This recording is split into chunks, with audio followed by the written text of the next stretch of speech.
Go. Welcome, comadres and friends. On this very special day, it is my birthday. Uh, and I am Dr. Nora de Hoyos Comstock, the national and international founder of Las Comadres para las Americas, starting the next year around the sun.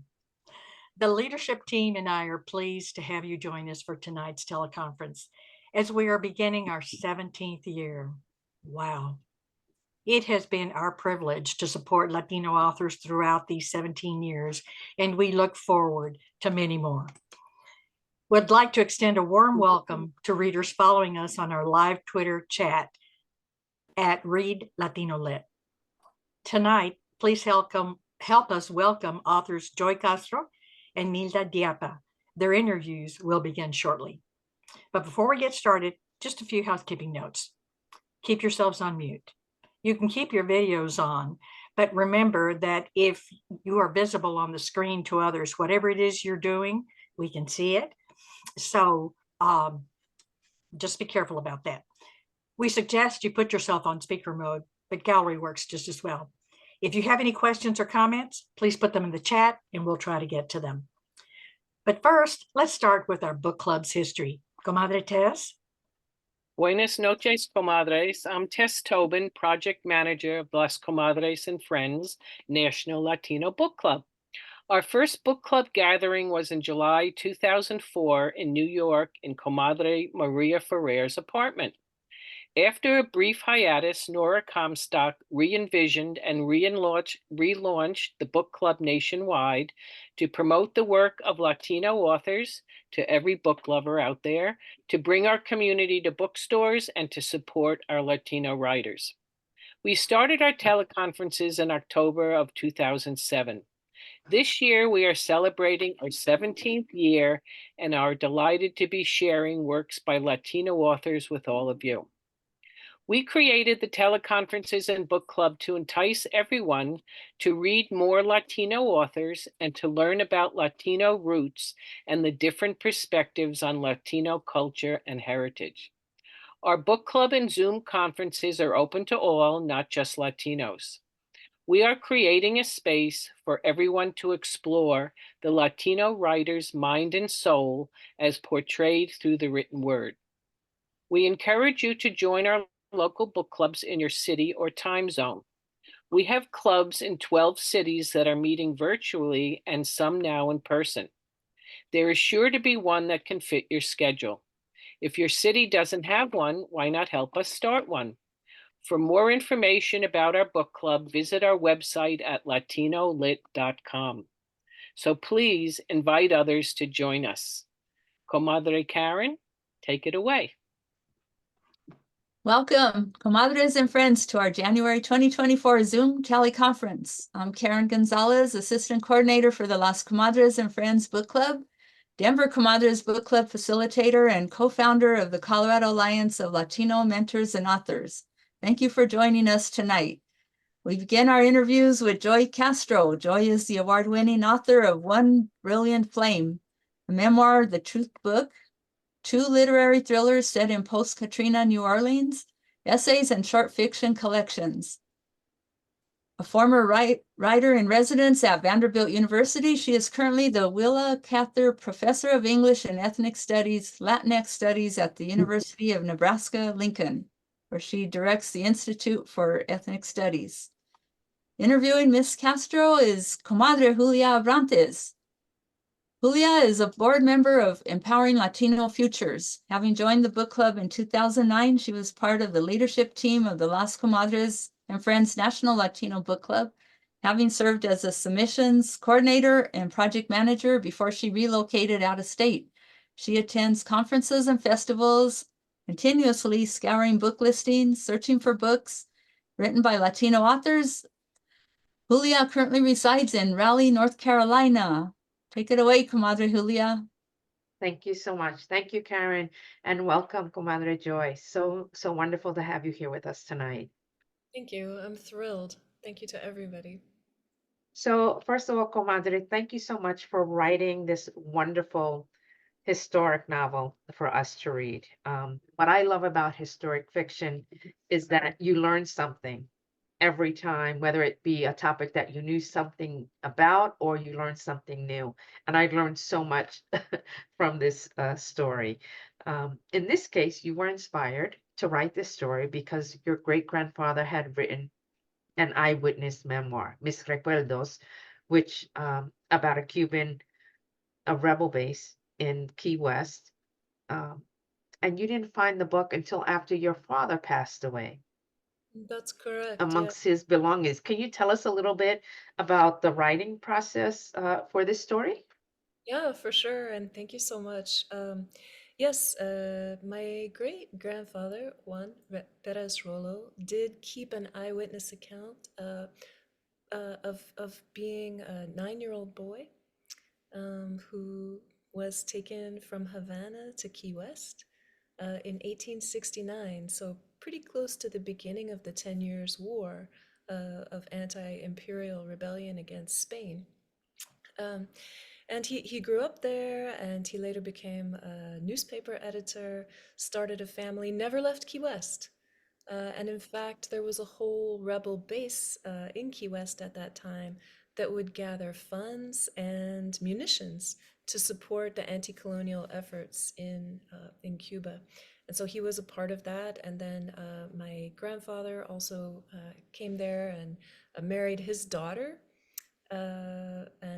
so my family was there in Key West for over 100 years, well over 100 years. And it was very interesting to me because I didn't know any of that growing up, none of it at all. And our own family's history and that part of Key West's cultural heritage had been pretty much obscured by the larger, louder story of post 1959 Cuban migration and exile after Fidel Castro's revolution. And so we really didn't know our history at all. And the writing process started back in 2019. So I had always been curious. We found those papers and books among my father's effects, as you said, when he died. And years later, there was an NEH-funded seminar, National Endowment for the Humanities at University of Tampa, that was all about tobacco towns, Cuban tobacco towns in Florida Huh. in the 19th century, which is pretty niche, Yeah. like, and I was like, this is the class I've been looking for. And so I applied and got in and went down there and spent a month and was so fascinated by the history that I never knew, never encountered in school. No history courses Wow. covered it, right? And yet it was my own family's history. And I was like, already, yeah, I was like 50 before I knew any of it. None of my cousins knew it. My brother didn't. Wow. Nobody. It was completely erased from our own cultural memory. And one of the most interesting things about publishing this book has been getting emails from people who are like, "That's my family's history too," and we didn't know it either. Like we didn't know that Key West had this for like over 30 years. This anti-colonial Cuban pro-labor community. Was Uh, there. yeah, it was amazing. Really, really incendiary. So yeah, Wow. it's Incendiary. yeah, Yeah, absolutely. Um, yeah, it was absolutely amazing. And because of your personal connection to the history, do you yeah. feel more connected to this book than any of your other books before it? That's a great question, and ordinarily probably I would, but of course, like one of them was a memoir. Like that's pretty personally intimate for Right. me. One Yeah. was a novel that was based more on my own experience. That one was called Flight Risk, and I grew up part of my childhood in West Virginia, and that novel is set a lot in West Virginia, and so that's pretty close to my heart personally too. But Yeah. this one, thank you so much for the question, Julia, because it felt like such a gift to be able to give back, to my ancestors, to my family, and to like my son and my brother's son, all my cousins' children, like to restore this missing link in Yeah. history. Just feels like an honor to be able to do that Right. work. And then to make it so much fun that people actually like to read it, whether they, are intrinsically interested in that part of history or not. Like I tried to make it a page turner, and Mhm. suspenseful, a little sexy, and so on. So to Yeah, bring people to the page who might deliberately to bring people to the page who might not otherwise take an interest in that chapter, that lost chapter of history. absolutely, absolutely. Now, you wrote this book in 6 voices.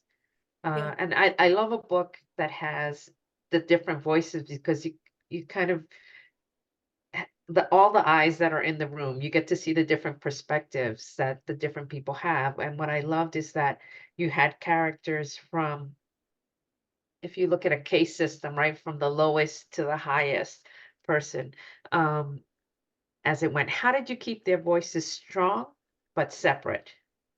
Thank you. I'm glad you perceived them that way because that was a challenge from the get-go. I knew I didn't want their voices to blur. So I did a lot of thinking and planning, like pre-writing in advance. Like what do their voices sound like? How does the way they think internally, like how does the way they talk to themselves in their minds correspond with who they are as characters? Like are they more action driven or are they more meandering and introspective? So I tried to make the rhythms of their sentences mimic who they were. And also, I was really helped by being allowed to use those little icons at the top of the page at their chapters. Hmm. That was something that emerged very early on for me, like the little cigar and so on. And for me, I think I wanted to do this to help the reader distinguish among them a little bit, in addition to my work with voice. Hmm. Yeah. Yeah, that definitely helped. I listened to the book. I love the Okay. audio. Yeah. And I love it because I found now when I'm driving back and forth to work, and I only have like a 20-minute commute, but my workday is so busy and I'm on the computer all day, I find it gives me a chance to skip ahead in the book, since I don't get to sit there with the book while I'm commuting. But I listened to it and I loved the different voices that you had. Great job on that. That was really good. They did a beautiful job of casting those actors. I love it. I love Yeah. listening. And it's like an old-fashioned radio play. Absolutely, absolutely. Now let me ask you, um when you think about this whole book and the writing process and how I want to say fortunate you were to find your great grandfather's recuerdos, is there something you want today's readers, the people that read this book, you want them to take away? You want to make sure that Mm. they Yeah, get from that. yeah, for sure. An awareness of the lector tradition, for one thing, like that there was this radical form of auditory education for manual workers, for the laborers who rolled the cigars. Like they were getting a university level education in current events, so politics and then political theory, like being read Marx and Engels and Bakunin and Proudhon aloud. Like that's pretty radical, subversive stuff Hmm. for laborers to be listening to. And Yeah. then in the afternoons, the novels. So like Don Quixote and Les Miserables and Count of Monte Cristo, these adventure novels, but also these deeply humanist novels where an individual's bravery can make a difference in the course of, human events. And so I think that this was, it was all over the Caribbean in cigar factories. And people don't know some, not too many people know about it today. Right. But I think it was a beautiful and really important tradition. So the fact that that existed and something comparable could exist Hmm. again, right? Hmm. I love that. I love it. Yeah. Yeah. And It's go ahead, please. no, go ahead. The workers controlled that education and entertainment, right? Because they hired and fired. They would take up a small amount of money from all the workers, and that's what paid the lector. So they controlled it, not the factory owners, right? Because it would have Right. been a really different operation. They probably would have not Correct. been reading Marx. Yeah. Right. Yeah. Yeah. It probably would have been a much different selection of books, and even periodicals that they were reading. You know, it would have been a lot more censorship, as you would. I think. Um, yeah, thank you for that. Once again, it was a fabulous story. Um, you write in a lot of different genres, right? You write fiction, nonfiction, mysteries, memoirs, short stories, and essays. Um, is there a preference on what you like, or you just like writing in every different genre? Thank you. That's a beautiful question too. I think it's it really has to do with whatever kind of curiosity is driving me at the moment, right? Whatever is provoking me. So if it's about a film, then I need to write film criticism, right? Or if there's a story that needs to be told, but strict factual accuracy doesn't do the Yeah, job, right. then it needs to be fiction. So I just sort of go wherever my curiosity and passion are leading me in that moment. So I think of myself as a writer rather All than right. a novelist or a journalist or anything like that. Yeah. Mhm. No, that's wonderful, and we've appreciated and enjoyed all of your work. So thank you so much. Thank you. Um, so you always write strong and complex Latina characters. Do you do that on purpose or subconsciously? You just want the ladies to be strong? Hmm. Wow. I don't know any other kind of Latina. So yeah, yeah. So yeah. That's a good answer. That's a good answer. Um, what are some, we also know that you are a professor, and you teach writing. So what are some of the writing tips that you give to your students? Oh, fun. Yeah. I love teaching writing. Love, love, love it. One thing that I recommend is writing first thing in the morning when you wake up, longhand in a notebook. So you don't distract your dreaming consciousness by checking your phone or talking to people in your family or whatever. You like keep a notebook by the bed and write right away, right? That seems to really help people unlock things because they're transitioning from that dreamy creative state and they're not so judgmental or sensory about their own thoughts, right? So they Yeah. can be free to be a little wilder and you just produce a lot more that way in my experience and it's more experimental. It's a little less trammeled by convention if you write in that fashion. You just feel more free. So I like to do that. And then there are so many great books about writing. I really love Natalie Goldberg's rules, her 6 rules for getting to first thoughts, which are in, I think, Writing Down the Bones. So I would recommend that book if people haven't already read it. Yeah, yeah. Excellent, excellent, excellent. And one of our readers wanted to know if there will be a sequel to One Brilliant Flame. Thank you so much. My agent and the editor who acquired it, they were talking about that a little bit because they're like, well, what happens next with Chaveta and Zenaida? Yeah, yeah. They also want to know, like, so does Sofia go to Tampa and become like the evil queen of um and that is, it's interesting to me. Right now, I don't have a plan to write a sequel, because I think it would need to follow Zenaida to Cuba at that time. And so I think it would take even more research than this book took. Mhm. Um, and so I would need some time to devote to that. Oh, of course. Never, don't rush it. Yeah. It could be something. Uh, I loved reading a sequel, if you want to call it that, an author wrote, and it took 12 years between books. Yeah, And sometimes it does to get the story right. And in this case, because you're doing historical fiction, you want to make sure that you have your facts right when you pull all the threads together. exactly. Yeah. We'll be here waiting. Just keep us Ah, posted. thank We'll be here waiting. Yeah, because we want to know what happens to Chaveta, most definitely. I can totally Um, see her as a Mambisa, I can, yeah. yeah, she would be a great little warrior for sure. Absolutely. Even a little novella, just maybe a little story about Ah, her. that's You could true. do little novellas on just the individuals, and it doesn't have to be one big book.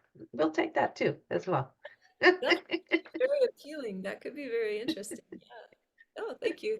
Thank you for that suggestion. Absolutely. So once again, I thank you again for sharing your work with us, with our readers, all of your works. And One Brilliant Flame, here it is again. And Comadre Karen, thank you again. Oh, gracias, comadres. Our second interview is with author Nylda Dieppa, an award-winning author, poet, speaker, and motivator. Her novel, Alborada, a poetic memoir across cultures, has won the Royal Palm Literary Award from the Florida Writers Association and an International Latino Book Award for cover design. Mrs. Dieppa is Vice President of the Florida Writers Foundation, which promotes literacy in the state of Florida. She has also led the Maitland Writers Group.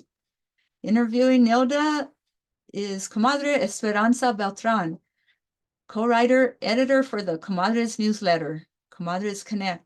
She is currently in search of an agent for her debut novel, tentatively titled Ophelia, an Orchid in the Sierra, a story based on the life of her grandmother with whom she had a complicated love-hate relationship. She also has a newsletter of her own, The Unpopular History of Mexico, in which she shares her findings on Mexican history. Comadre Esperanza, take it away. Hi, Nylda. How are you? You're muted. Unmute. There you go. Hello. Hi, how are you? Oh, I'm very excited to be here. Yeah, thank you. Same, very excited to interview you, to have this opportunity. So it's an honor, and I was reading your book, and it was very nice to find poems that felt like a retelling of your life, and that can seem to connect with women everywhere. So please share with us what inspired this book, this collection of poems. After I separated from my husband, I was trying to find a new identity for myself. I was married for 37 years and raised 5 children, and I started kind of digging around and collecting things that I had been writing throughout my life. And in 2014, I did a Reader's Digest challenge, poetry challenge, in which they gave us prompts every day. We had to write prompts. At the same time, I was doing NaNoWriMo. For those that don't know, it's a National Novel Writing Month in November, and you're supposed to write 50,000 words in 1 month. In a short month, that's broken up with holidays. So I just threw myself into all that writing, and before I knew it, I had a lot of collected poems that kind of they all put together. They seem to tell a story of my growing up, of my culture shock when I moved to the United States. And I have a great editor who's very creative, and because I always knew the book was going to be called Alborada, Dawn, and she said, well, we need to organize these according to the times of the day. So at the beginning of the day, we have poems about being a little child and growing up. As the day gets brighter, then the child begins to see things a little bit more clearly, things that normally you wouldn't see when it's a little dark.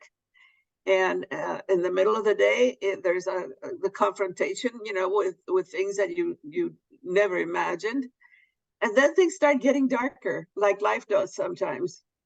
And then in the midnight is when I'm in the middle of this upheaval in my life, where I thought I would never see the light of day again.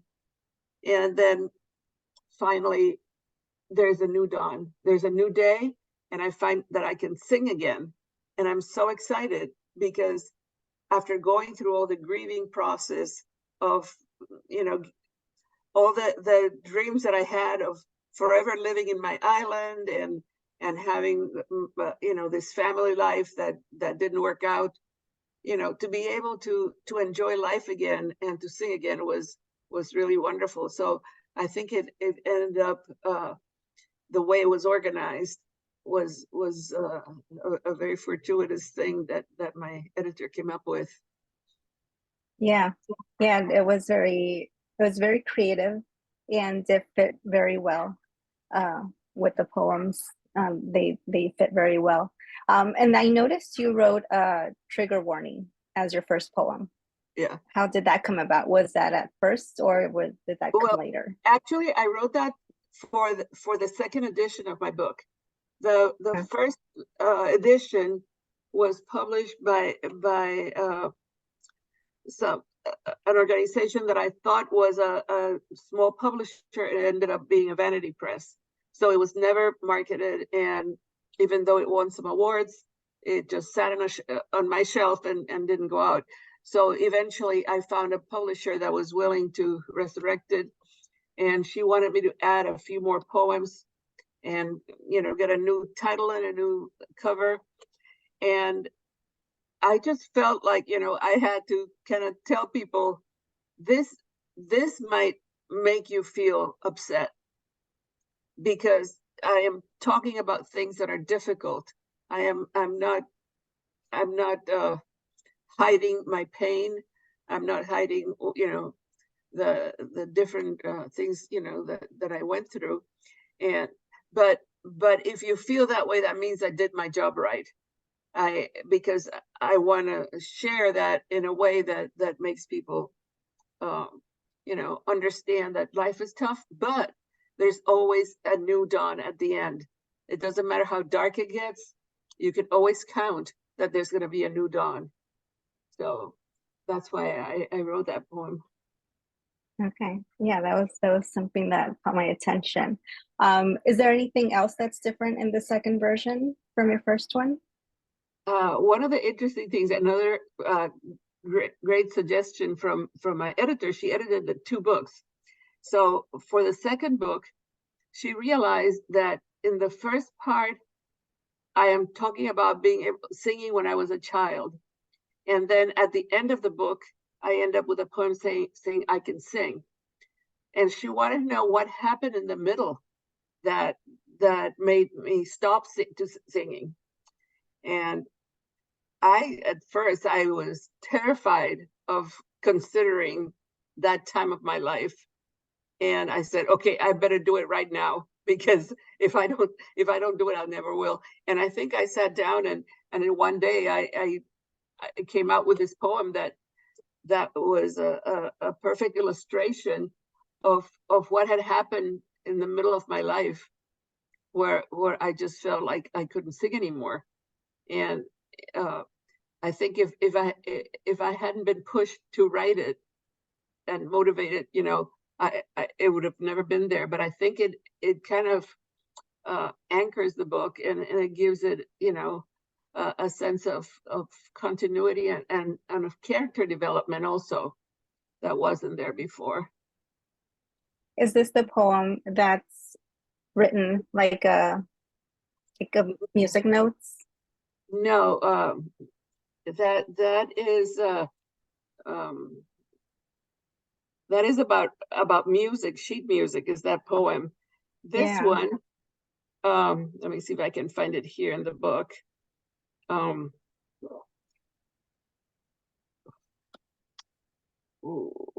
lifespan of a song.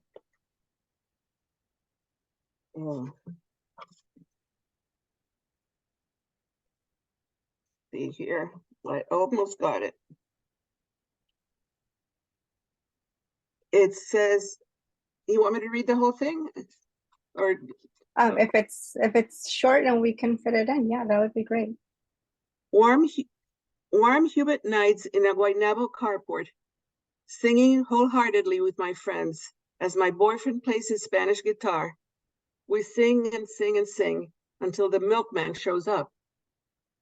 A house full of friends, children and relatives in Orlando celebrating a birthday, a graduation, a holiday, perhaps our love. My husband plays the piano or the guitar. I join in the singing after I do the dishes. Toga night, the last one of the cruise, my husband drags me to the stage, appropriately dressed in bed sheets. Terrific stage fright strangles my vocal cords. Our children are mortified to see me. A Christmas party at our home 11 days after my hysterectomy. We dance a slow song while my doctor says I'm his star patient. My birthday is in 4 days, but I don't feel like singing.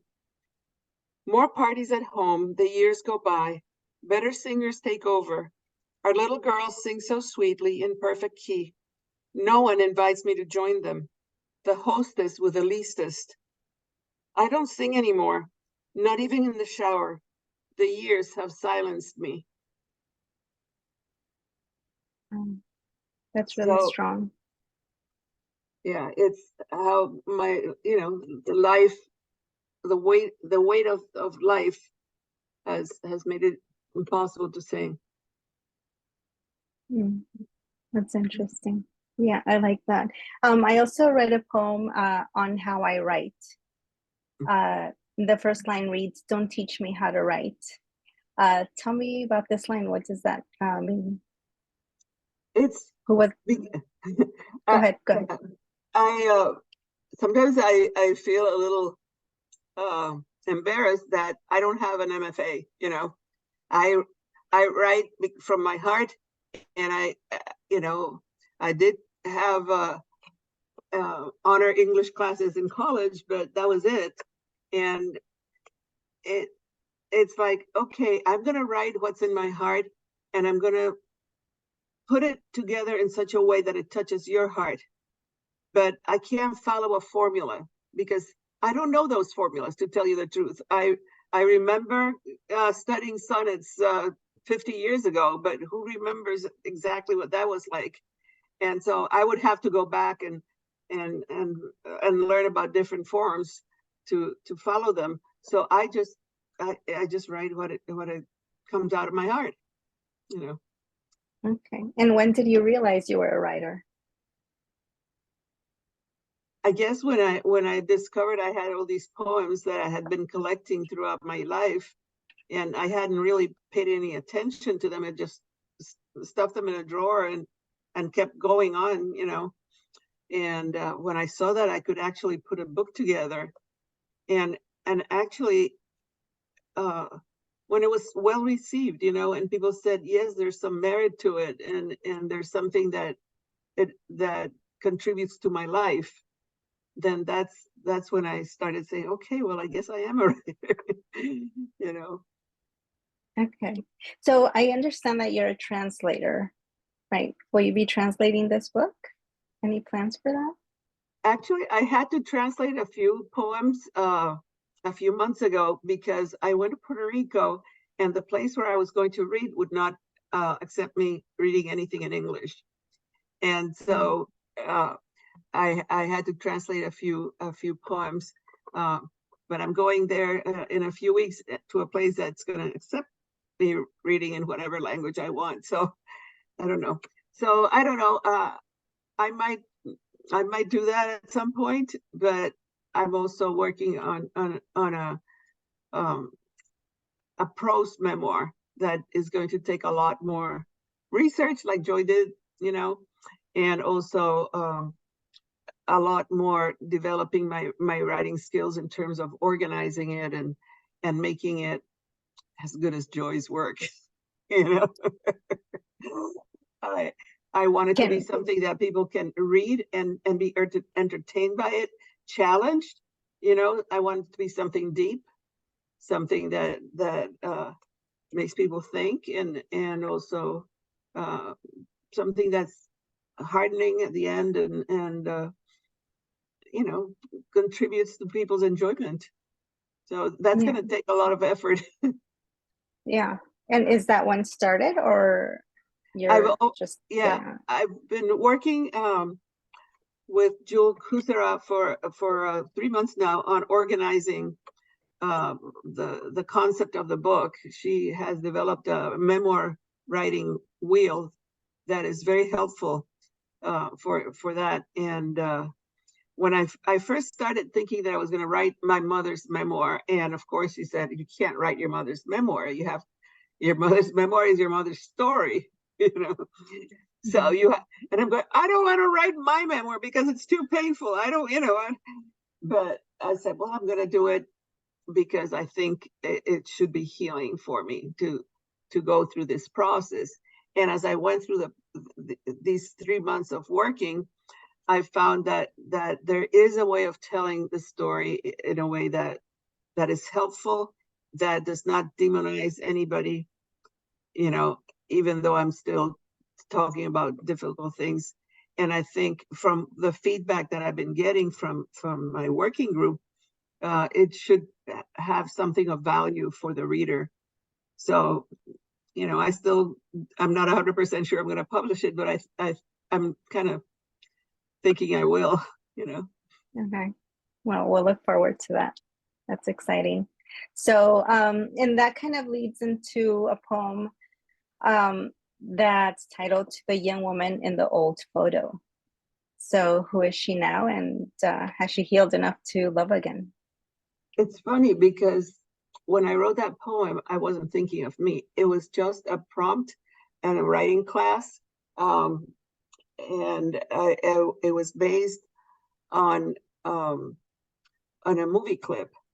So it's not about myself, but really, I'm kind of glad that you thought it was about me, because I was at a point where I was kind of frozen in life. And then I've been able to come out of that, heal, grow, become a lot more animated and more productive and more, you know, more full of life than I've ever been.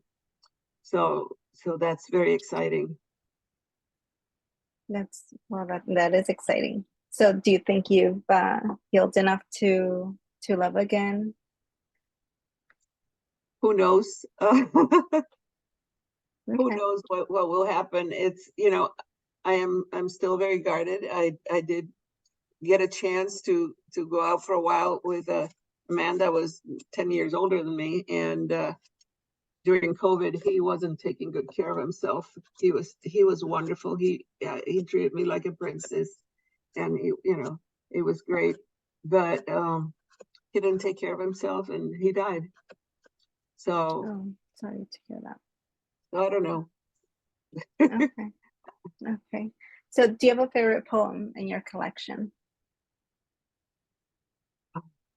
I think it's the last one, "Ode to My Chickies," because it's telling my kids, you know, this is my life, and this is my gift to you. I'll go ahead and read it. I look at my children gathered around me, my pollitos, my chickies, and my soul inhales the sweetness of their innate love for me. It hasn't changed in quality since they were little, but now it's fully feathered, mature, having birthed little ones of their own, or cuddled their siblings' offspring. Why would I choose among them, my darlings, the beautiful miracles whose tiny toes I kissed, young souls I bathed and protected? I wasn't the perfect mother. They were never perfect children. We drove each other nuts on occasion, and sometimes communication faltered. I laughed when they yelled, "I hate you, Mommy," because they didn't like my rules or boundaries. I cried each first day of school, each baptism, illness, graduation, wrestling my own self to let them fly away and risk failure and heartbreak. I look now at my pollitos around me and their spouses and sweethearts, my beloved. They worried and fretted about me when I lost parents, husband, brothers. I see pride in their eyes now mostly as they break free of the shells that constrain them and find hope to peck at their own dreams in my rebirth, novel life, radiant daybreak.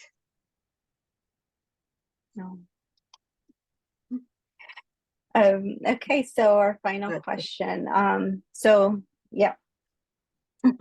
was meant to share here. So it's a new year, a new dawn. What are your plans or goals for this year? I'm gonna write the heck out of it. I am, trying to submit some of my work to different competitions because I haven't done much of that. And I'm writing some more poetry at the same time as I'm working on that memoir, and just trying to keep myself healthy and happy and doing whatever I can to do work that contributes to the humanity one way or another. That's great. Thank you. And thank you for writing. So that's it. That concludes our interview. Thank you again, Nylda, for being here with us and reading for us. That was fun. Thank you. So take it away, Karen. Actually, it's Comadre Nora. Oh, Nora, sorry. Yes, that's okay. Really, thank you. Both Joy and Nylda and Esperanza and Julia. Your questions were very, very thoughtful and deep, and really allowed our authors to share themselves in ways that just everything became clearer and became more beautiful. Thank you very much for sharing so much of yourself in these. We also want to thank our audience for taking the time to join us tonight, and to those who submitted questions. And we'd like to thank all our volunteers, without whom this book club and all the associated work would not happen. Mil gracias. Please remember to support our authors by writing a review of their books on sites like Amazon, Goodreads, Barnes & Noble, and others. These reviews carry weight with the publishers as well as other readers. And we do have examples of how to write these reviews. If you're not certain what to say and you're really hesitant, go look at how some of those are written. It's really very easy. So I look forward to reading some of your reviews. Remember to buy books to support our authors. And if your library doesn't have a book you want to read, then ask them to order it. And please attend your virtual local book club meetings and bring a friend or two and share your ideas, your questions, your thoughts. We all grow together. Remember that our book club is open to men and women, Latinos and non-Latinos. All are welcome. Our February 2024 books are, can you believe it? We're already in February. Oh my gosh. Anna Take Manhattan by Lisette Decos and Raiders of the Lost Heart by Joe Ceuda. Again, thank you all for your continued support of our book club and Latino literature. Please join us in celebrating Las Comadres and Friends National Latino Book Club throughout the year by buying books and supporting Latino authors. Buenas noches, and always read Latino Lit.